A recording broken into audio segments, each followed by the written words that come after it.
ఏమనుంది? యెహోవా దినము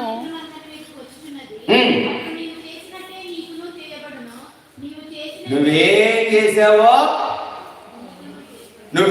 చేసావో ఎందుకు చేస్తున్నావంటే అదే 3వ వచనంలో ఉన్న మాట. ఏమని? సందుల్లో నివసించువాడా, కింద పడద్రోయగలాడు అనుకునేవాడా, హృదయ గర్వము చేత నీవు మోసపోతివి. అమ్మో ఎరికా? అయ్యో అర్థమవుతుందా? నా ఎంత వత్తది లేడు, నా ఎంత ప్రార్థన పరుడు లేడు అని నేను అనుకుని ఉండొచ్చు. కానీ చూసిన తర్వాత ఏమన్నాను? మన ప్రార్థన పట్టిద్దరు నాయన ఏదో 2 మొక్కలు అట్టుకుని ఊగెత్తనం అంటున్నా. నీ హృదయ గర్వమో ఏంటి? హృదయ గర్వం నన్ను క్రిందకి పాడద్రోయగలవాడెవడని, నా పగవాడా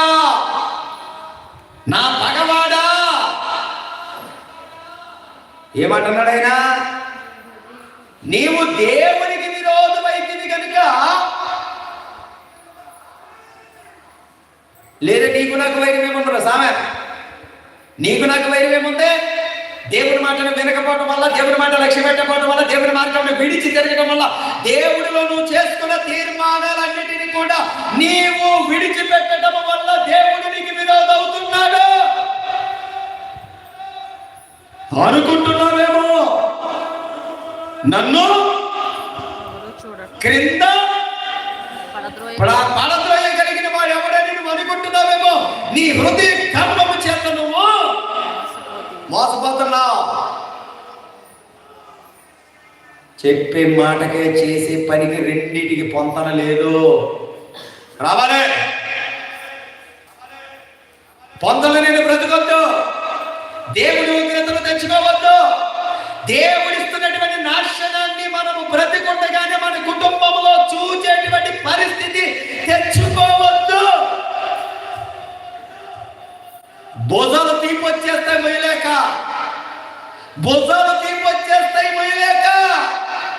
భుజాలు ఏమైపోతాయి?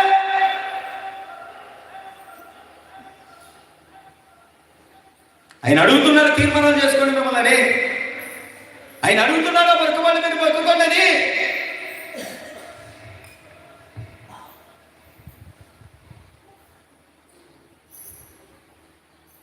మీకు మీరుగా మరొకని, మీకు మీరుగా తీర్మానం చేసుకొని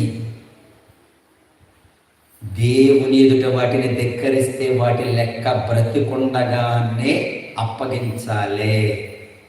మళ్ళా చెబుతున్నాను, బ్రతికుండగానే అప్పగించాలి. జాగ్రత్త. మనకు నోరు ఉంది కదా, చేతికి మైక్ ఉంటుంది కదా, 4 వింటున్నారు కదని మనకు నచ్చినట్లుగా మనం తీర్మానాలు చేసుకుని బయటికి వెళ్ళిపోతే, తీర్మానానికి లోబడి బ్రతకకపోతే, సాహసించి సౌలు ఏ విధంగా అయితే ఏం చేశాడు? సాహసించి చేసిస్తాను అంటున్నాడు. ఏంటది? ఆయన ఇంకా బలి అర్పించాడు దేవుడికి. అదే నచ్చలేదు. ఏది? ప్రవక్త అర్పించవలసిన బలి రాజు అర్పించేస్తేనే దేవుడికి నచ్చలేదు. తీర్మానాలు చేసుకుని మనం వ్యభిచారాలు చేసేస్తున్నాం, తీర్మానాలు చేసుకుని మనం తాగేస్తున్నాం, తీర్మానాలు చేసుకుని మనం అబద్ధాలు ఆడేస్తున్నాం, తీర్మానాలు చేసుకుని మోసాలు చేసేస్తున్నాం. ఒక్కటే దెబ్బ, అటు గోతికి ఇటు మంచానికి మధ్యలో ఊగిసలాడాల్సి ఉంటుంది. జాగ్రత్త. ఇది చివరి మారు హెచ్చరిక. ఇంకా లేవు, అనుభవించడమే. అనుభవించాలనుకుంటే యూ కెన్ ప్రొసీడ్. జాగ్రత్తగా మీరు నడుస్తున్న మార్గంలో నడిచేయటమే. అయ్యో అయ్యో అనడానికి కూడా దేవుని బిడ్డలకి దేవుడి అధికారం ఇవ్వట్లేదు.